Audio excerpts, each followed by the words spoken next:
All right, Jamie, you can take it away. Hi, thanks, Kristen. Okay, I'm just trying to. Okay, perfect. So, hi, my name is Jamie Dawn, and I have been doing solar. I can't see anyone, so it's a little. I feel like I'm not talking to anyone. Hold on a second. Um, the summer of 2024, I got interested in solar. I just think it's a very important way to be sustainable in this world. Unfortunately, I can't go solar because I live in a condominium. And I'm also a real estate agent. I have been for 11 years, and I'm with Coldwell Banker. And so, what I found when I went into solar almost 2 years ago is that there are a lot of myths and misconceptions, and people don't understand it. They think it costs too much money, or they think that they're buying and selling their power from the electric company. And all of those things really aren't true. And I personally, I don't know if anyone here has been door knocked or cold called, but I choose not to do those things. So I came up with a presentation that I've been doing at libraries for just about a year. My first one was March of last year. And I just find it's helpful and informational. And so here we go. What we're going to talk about, oh, sorry. Okay. The rising cost of electricity, how solar works, what the installation process looks like, the financing options for solar, how much money can be saved, how to choose a reputable solar company, and the climate impact. So living in Connecticut, we all know we are the second highest, we have the second highest utility rates in the country. Um, According to the Home Energy Club, the average Connecticut resident pays 176 per month. I'm sure a lot of us are much more higher than that. So the reason for this increase is the imbalance of supply and demand on an aging and fragile power grid. We have a very old infrastructure. The power that's needed for data centers, electric vehicles, and that cost is passed on to us. AI data centers are using an exorbitant amount of energy, and that's only going to continue to increase as well. So prices are expected to rise about 6.7% higher this year than they would have prior to the One Big Beautiful Bill, which removed any incentives for clean energy generation.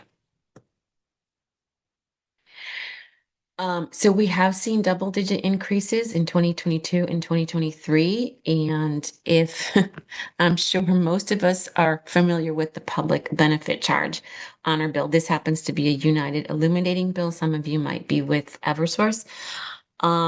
This portion of the bill has nothing to do with the amount of energy we consume, but what it does have to do with, it goes towards mandated state and federal programs, energy efficient and electrification initiatives, which you may or may not be taking part of.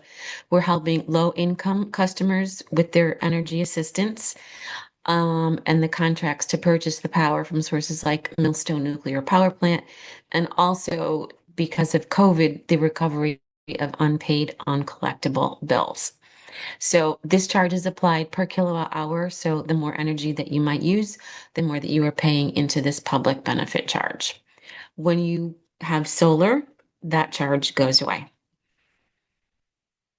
So how electricity is generated, basically it's from non-renewable energy sources like coal, nuclear, gas, and fossil fuels. And all of this has to be transmitted to our homes through the power plant, pass through the transformers, the distribution lines carry it. And as a matter of fact, it was the distribution charge that went up by 15% in January. So that's the charge to get the electricity to our homes. And the way that solar works is pretty simple. You have your solar panels on your home and they convert the energy from the sun into electricity. Your home uses the panels, and this is where a lot of the misconceptions come in. And I'll also show you on the next slide. When it's a very sunny day and you're not using a lot of electricity, you're going to be generating or you're going to be capturing a lot of energy from the sun. and it has to go somewhere if you don't have a battery, and we'll talk about that. So it's going back to the electric grid. And when that happens, you're getting credits on your electric bill. And the same is true for not non-sunny days or days when your roof might be covered with snow. You're going to be using the electricity from the grid. And so you're going to get a debit on your bill. So the energy is constantly going back and forth. And this is what's called net metering. It doesn't mean you're not really selling and buying your power back and forth from the electric company. Just think of it as debit and credits like you do in your checking account.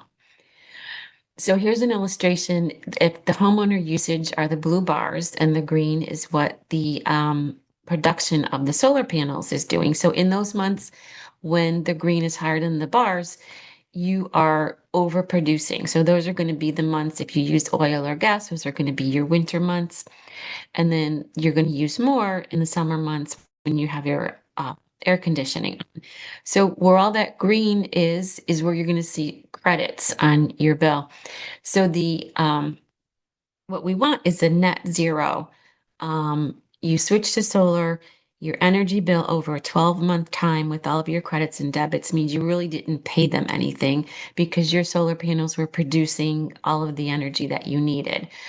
And so your solar bill is taking the place of your electric bill. If you add a solar battery, you ensure that you have power in the event of an electrical power outage. So having solar panels alone does not mean that you will have power when the power goes out. You are still connected to the grid. However, with the battery, your excess energy is going to go to the battery first, and then when you need it, it's going to come from the battery. So you're not having those back and forth with the grid itself. You're using the battery. So the number of panels and where they are placed on your home, every home is different. It's going to depend on how much energy that you use, the angle, the pitch, and size of your roof, the direction that the roof faces, west and south are the best, and how much shade there is. So when you meet with someone from a solar company, the first thing they will ask you for is your electric bill because it does show your last 12 months usage. From that information, the design team looks at your home via satellite. They look at your usage and they know exactly where to place the panels and they know exactly in order to get you that 100% offset. And every home is unique. And that is why some people will have panels on the front of their house, some will be on the side, some will be on the back. Some roofs are very have lots of pitches, and so they look crazy sometimes with where they go, but it all just has to do with how much where the sun is and how we want to collect that energy. So what happens is the solar company does a site survey, so they take a lot of pictures of your roof, your meter, your electrical boxes, and that's typically in week one. The utility company, whether it's UI or Eversource, has to approve that you're going solar. And keep in mind, all of these steps are handled by the solar company. So we do go out and we get permits from whatever town or city that you're in. If you haven't had a home energy audit within the last 10 years or your house was built I'm sorry, after 1980, you don't have to have a home energy audit. But per the state of Connecticut, if you're going to go solar and be more sustainable, they want to make sure that your home is efficient. So they will come in and it's roughly about $75. And they do those the tests with the air and the drafts near the windows, and they can recommend insulation and things like that just to make sure that your house is nicely buttoned up and you're not losing energy. So that is a requirement that you have to do. The permit process can take 1 to 3 weeks. The actual installation process is the quickest part of the whole thing. It's usually 1 to 2 days, depending on the size of the home. Then permits have to get approved. So we have to go back to the cities and towns and have to have the building departments come out and inspect. You're going to have a solar meter put on. And then the final inspection is you actually have to have the utility company come out and inspect everything before you can turn on. So the total time is 2 to 3 months. Each city and town is a little bit different as far as the permits go. And solar can be installed any time of the year. As long as your roof isn't covered with snow, you can put panels on it. So you have three options for paying for solar. Cash, you just pay cash, you own the system outright, you don't have a solar bill, you have a very minimum electric bill every month. You will always pay the meter charge, which is 11 something for UI and 9 something for Eversource. That does not go away. A loan you can pay over time while owning the system, or what we call a power purchase agreement, or PPA for short, is not a loan, but what you're doing is you're paying for the power that the panels are producing. So with loans and PPAs, there are no out-of-pocket costs whatsoever. So you sign up for solar with one of these vehicles. Um, there's nothing out of pocket. You don't pay anything until that system is turned on and a month goes by, and then you get your solar bill, and then you have your minimal electric bill. You can also, if you need a new roof, because we cannot put solar on roofs that are in repair or leaking, a new roof and also tree removal, if that's required, can also be financed as well. So solar panels do not create a lien on your property. A lot of people think that. If someone were to default and not make their loan payment or their PPA payment, the company can repossess the panels, but they do not put a lien on the property itself. And solar panels do increase the value of your home up to 6.8%. Okay. So you get what you pay for. There are a lot of solar companies out there. Um, One important question you want to ask someone is, do you use string inverters or micro inverters? String inverters are less expensive upfront, but they limit the output of the entire string if one panel is underperforming. So if one panel on your house goes out for whatever reason, the other panels will go out as well. And you can think of that as the old Christmas tree lights where one light went out, the rest of the lights went out. But micro inverters are attached and they're standalone. And if one goes out, it does not affect the others, which is really what you want. And but 60% of solar companies do use string inverters. So that would be a really great question to ask someone. So how much can you save with solar? So the average savings can range from 20 to 40% depending on the utility rates, the system size. You can enjoy yeah, 20 to 40% predictable payments over the next 25 years after you install your system. So now this is an example of someone with a $180 electric bill. This is for illustration purposes only. Every house is unique, but I did want to give you an idea of what it would look like. So starting today, you have 180. Your solar payment is going to be about $126. When you go and you look all the way over to the right, this is where the real savings begin. It's sort of a future savings because the utilities do go up every year, and this slide is showing the utility going up by 6% when it's actually more than that and probably will be more than that, but we like to use 6%. In year 25, your electric bill is going to be just under $800 versus a solar bill, which is going to be just under $300. So that's a really big difference. So in 25 years, your $180 bill will be $772 every month versus solar at $263. So the annual payment, you're going to pay almost $10,000 a year for electricity versus $3,000 a year. So your 25 years savings, you're looking at a $70,000 difference. And, I say, what would you do with that money? Kristen, are there any questions? Because I feel like it's going very quickly. I just want to see if there's any questions. There's a question, what is a DC optimizer?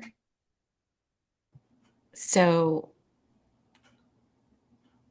Was that, I don't think that's on my slide. So power has The- to be I'm sorry, go ahead.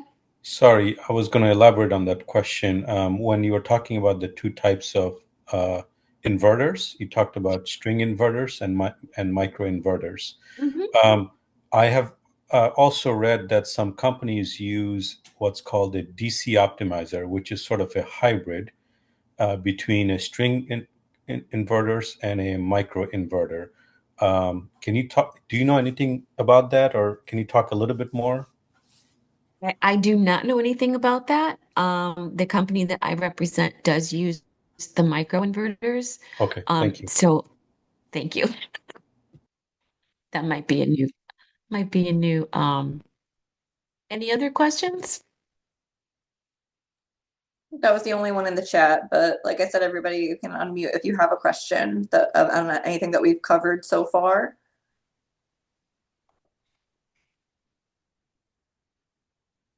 Okay.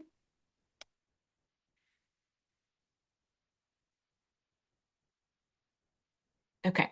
Now, having said what I said and showed those last two slides, I will say that as of January 1st of this year, the utility companies have been allowed to charge 4 cents per kilowatt hour that solar panels produce. This is called the non-bypassable charge. So anyone who were to go solar this year, now let's use the example of you using 1,200 kilowatt hours per year. So we'll say that's 1,000 kilowatts per month. So as of this year, you would be billed from the electric company $40 for that usage. This is brand new. Nobody saw it coming. I don't know why they're allowing the utilities to charge this, but they have. You would be locked in. So you wouldn't be affected for any increases going forward, which tells me that this will probably increase on a yearly basis, just like the electricity rates increase. So it has impacted some of what solar can save people, but again, it's a future savings and it really does increase year after year.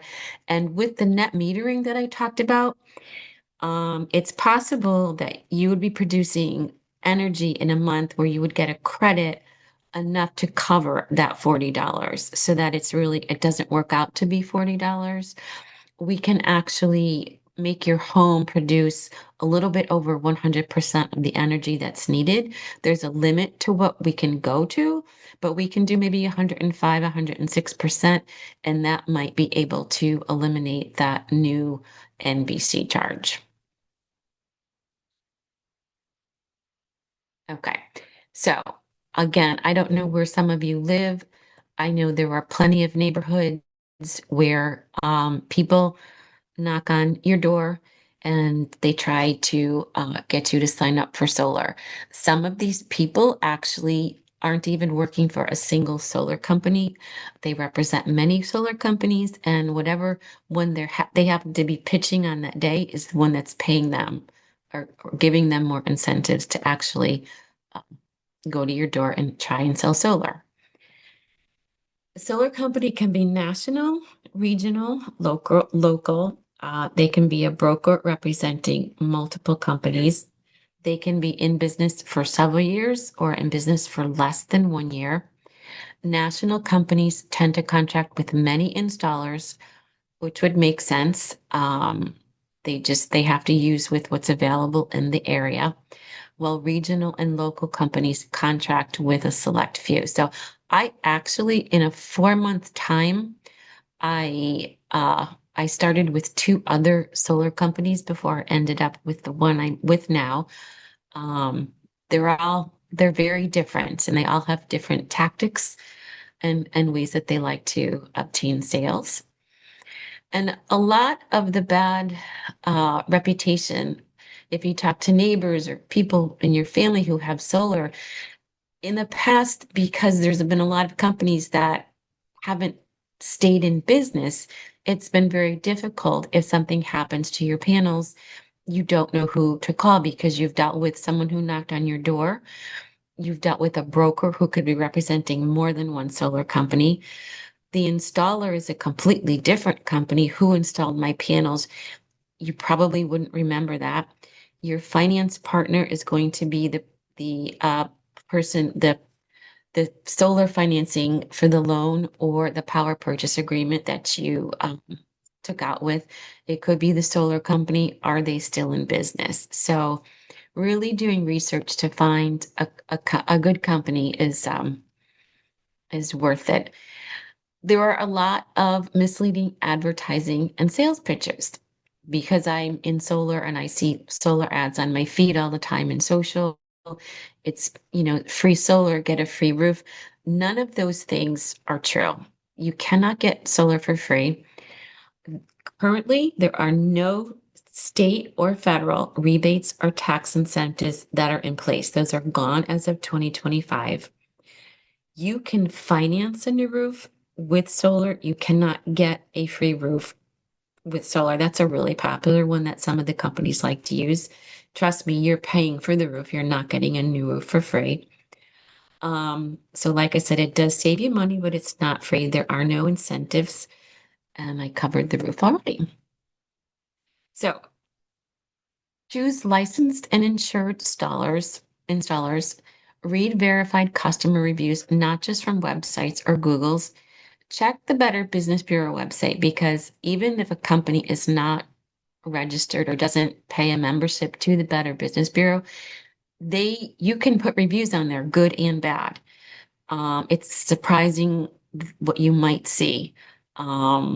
Search past and pending lawsuits. If you're working with a solar company or you have a question about a solar company, if you go to Google or Chat GPT and type in XYZ company, any pending or past lawsuits, you will get information. The number of years in business matters. Solar companies pop up almost every day. Avoid high pressure sales tactics.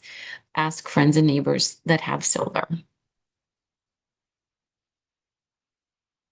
So the climate impact of solar. So solar energy technology and power plants do not produce air pollution or greenhouse gas while operating.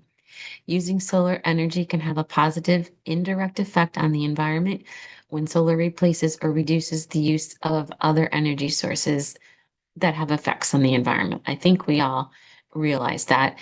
And if you look at the different power sources that we currently have in place, solar is right in the middle, very, very low emission compared to coal or gas. A lot of people have asked me, what about the used solar panels? What happens to them? So solar technology has not changed an awful lot. It probably won't change an awful lot. A lot of the parts can be reused and recycled. But in the scheme of things, the amount of waste that we might have with solar is far less of an impact of what coal or gas might be doing for our environment. So why would a homeowner go solar? You're locking in an energy rate. You stop being at the mercy of rising utility costs. Typically, the costs go up every January and July. Again, we could see that go higher because of the big, beautiful bill that was enacted. So when you have solar, you know what your payment is going to be every month. With the PPA, it does go up a little bit. It could be 1.5%, 2.99%. But for the first month, you know that I'm going to have a $126 solar bill every month this year. Next year, it's going to be 132. There are no more surprises. So it helps with your budgeting. It makes your home more attractive to buyers if you're thinking of selling, and it's more efficient. If you happen to be in the middle of a solar contract and you want to list your home for sale, being a real estate agent, I can tell you, you can sell your house. The most effective way is to figure out what you still owe on the system and add that into the list price of the home and then just pay it at closing. So the new buyer comes in, they have solar on their home, they don't have a solar bill, they have a very little electric bill. It's a win-win for everyone. Or if the seller does not want to do that, the new buyer can take over the loan or the PPA. That can all be transferred as well. So the cost of waiting, you continue to pay more each year, especially with the new NBC charge that I talked about. If you go solar this year and it's 4 cents, and you're $1,000 a month, you're looking at a $40 charge. My guess is it's probably going to go up to 6 or 7% come next January. So you're talking $60 or $70 on 1,000 kilowatts. It's coming from everywhere.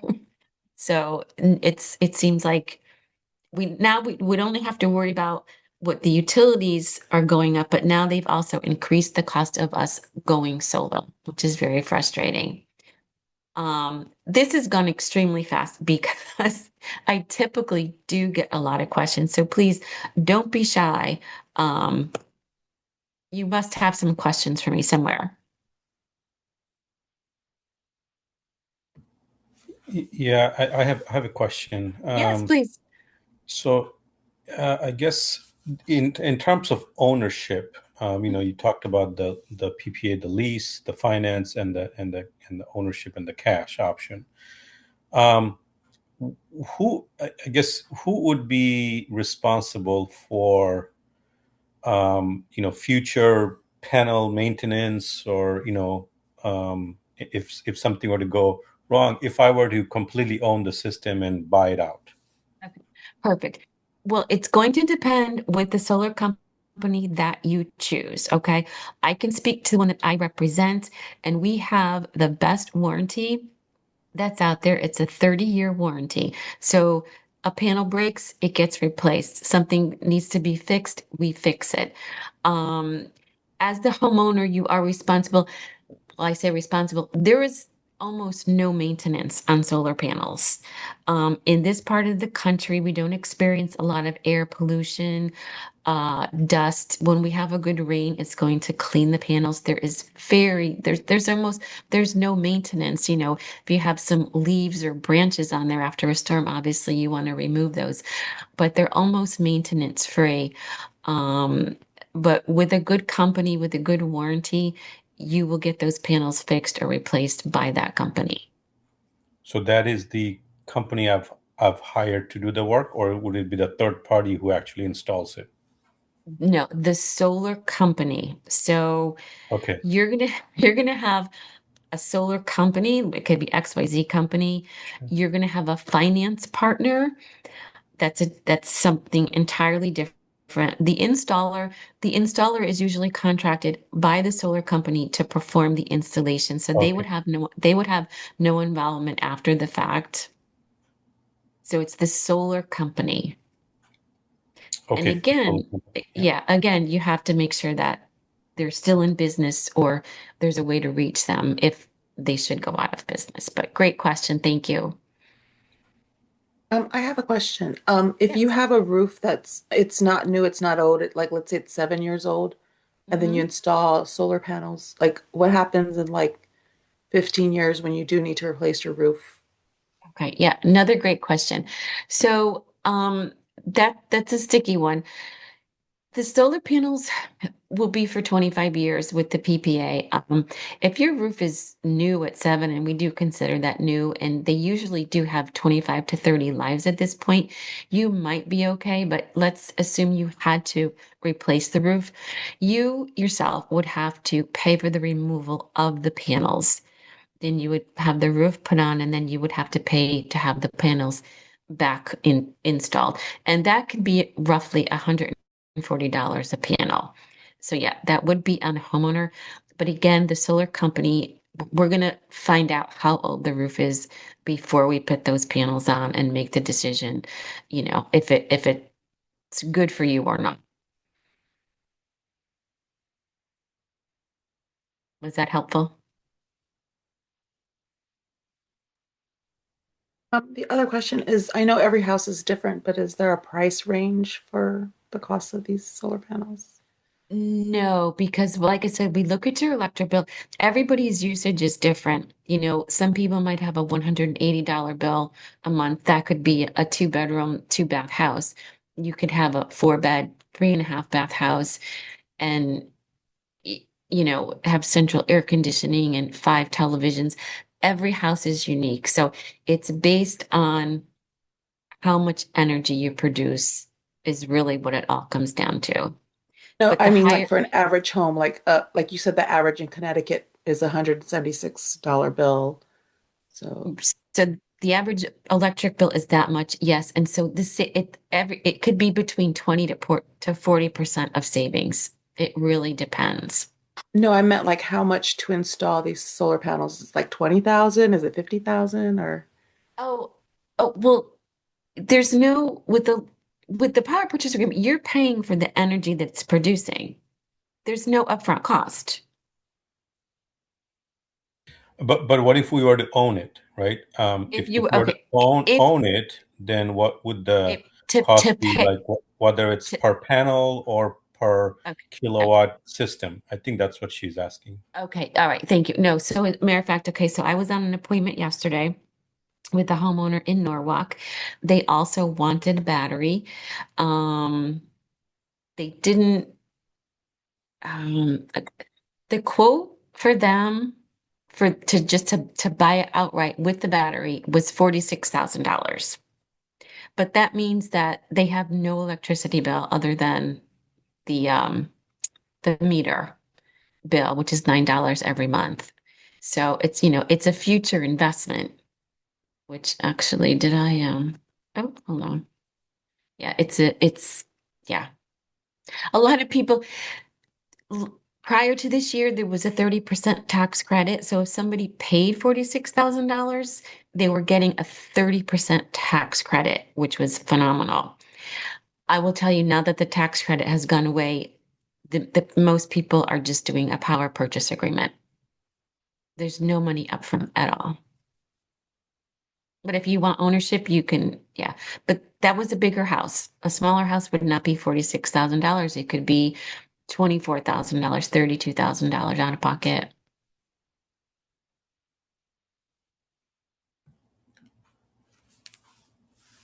Anything So else?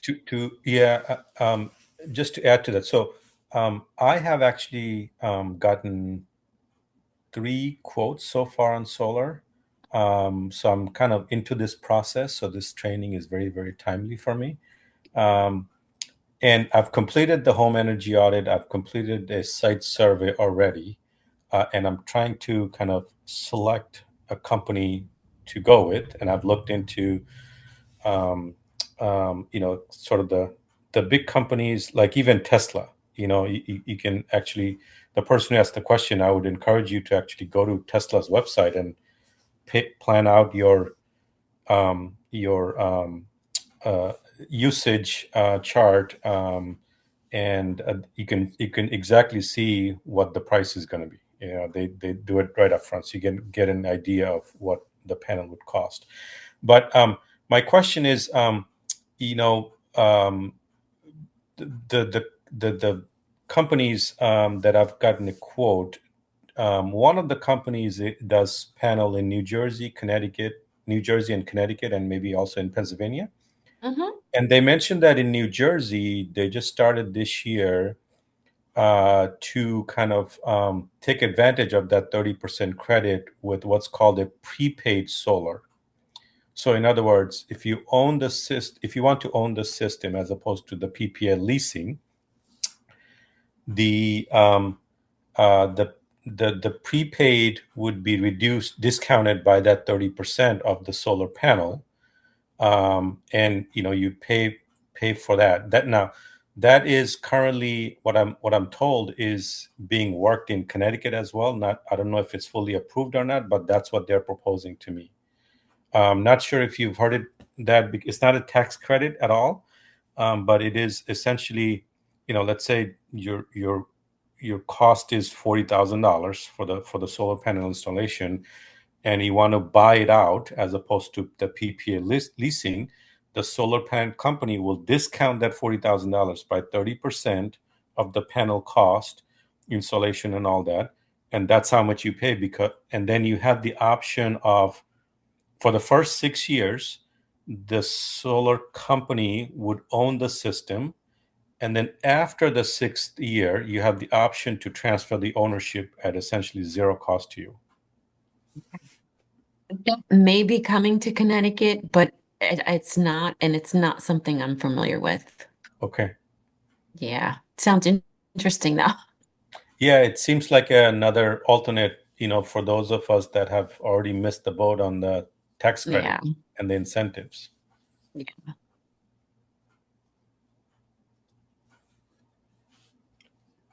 But I'm, you know, I'm happy to speak with anyone. You can, if you need to contact me offline, ask questions.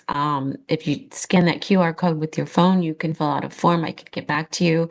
Happy to, show you how much money you could save. More than happy to do that. But again, it's a tricky subject. I hope maybe I dispelled some misconceptions and myths about it. Um, I think people are afraid, but I don't want them to be. So, I have one any other other? question. Yeah. Yes. I mean, you've obviously dealt with some solar companies. Based on your experience, are there companies that you would recommend?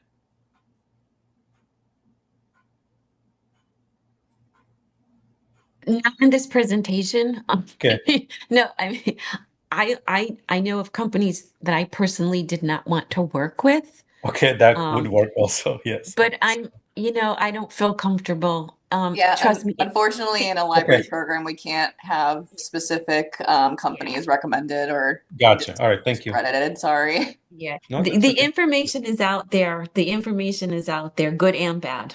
Yeah. So, Can I ask a related question? Because you were yeah. saying earlier that, like, looking for verified customer reviews rather than just like reading on Google. And then I think you mentioned Better Business Bureau, but like, where would you recommend in terms of like finding these verified customer reviews? Um, it's a good question. I mean, Google does have reviews because good or bad, you're going to find them on Google. But I do Better Business Bureau for sure. And if you're anybody who's on any job websites, you can also look at employee reviews of companies too, which are very interesting. That's another avenue to go to. But honestly, if you Google somebody, especially asking about any pending lawsuits or things like that, information is going to come up. But I mean, Google's pretty trusted because it's out there for anybody to see the good and the bad. And when you see the companies respond, or if they respond to a negative review, I think that's very helpful as well because there might be an explanation. And sometimes they don't respond at all, which kind of says we don't really care. So. Okay, thanks. Sorry, I thought about one more question. Yeah, sure, Uh, absolutely. you talked about the goal would be to offset 100% of the energy usage with solar. Yep. What I've read is that Eversource, and I have Eversource as opposed to United Aluminum, they allow up to 105% offset, like 5% over. Yep. However, the solar companies have told me that if I'm planning for like an electric vehicle charging or a heat pump installation, then that 105% offset doesn't apply. I can plan out something higher than that. Do you know if that's accurate or not? That is, you can do that because we always ask before we run the design, are you planning, whether it's an electric vehicle or hot tub or heat pumps? Yes, absolutely. Okay, got it. Thank But you for yeah, confirming but that. And my related question is that up until just this winter season, um, I was not even qualified for solar because my electricity usage was really low. You know, below $80 on okay, average. yeah, yeah. Because I have a lot of natural gas equipment, appliance equipment, but I went with the heat pump installation and that surged my usage. But what it means is I don't have a full 1 year usage yet. It's only been 4 months. Hmm. So, when I look at you had that one chart of usage versus consumption. Right. My chart looks for the first 8 months really low usage, and then Right.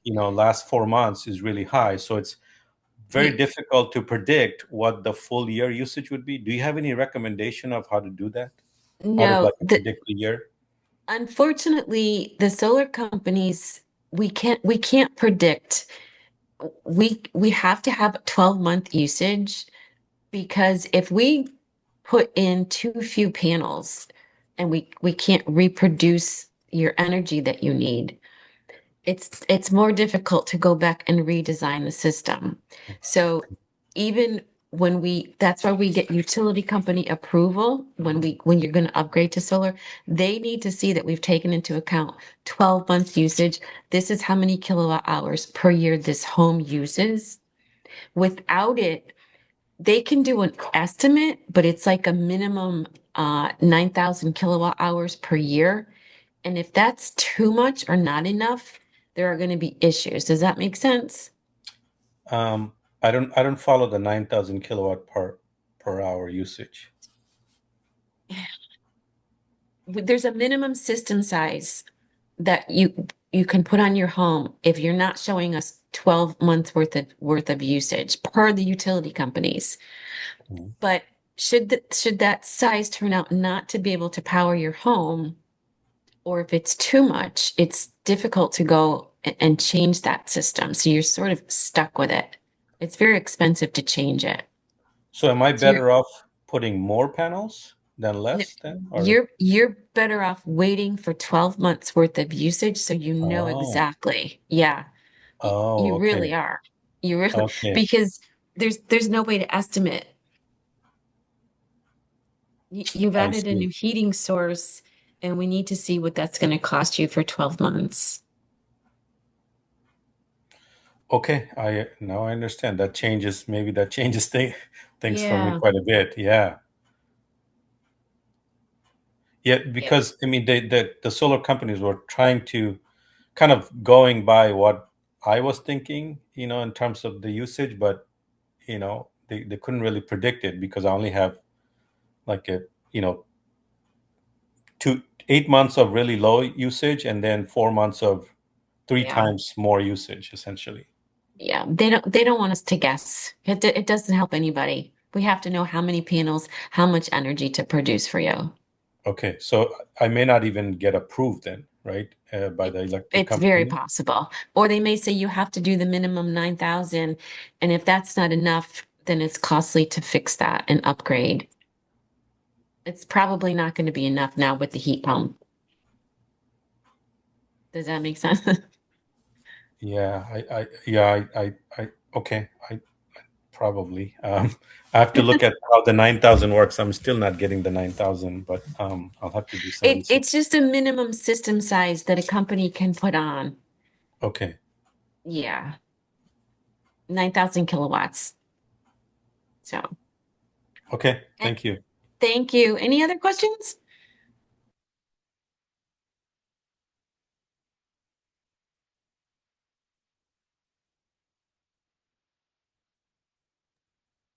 All right, Okay, if well, there's no I other thank questions, you. we can wrap up. Yeah, Thank you, Jamie, and thank you everyone for attending today. thank you.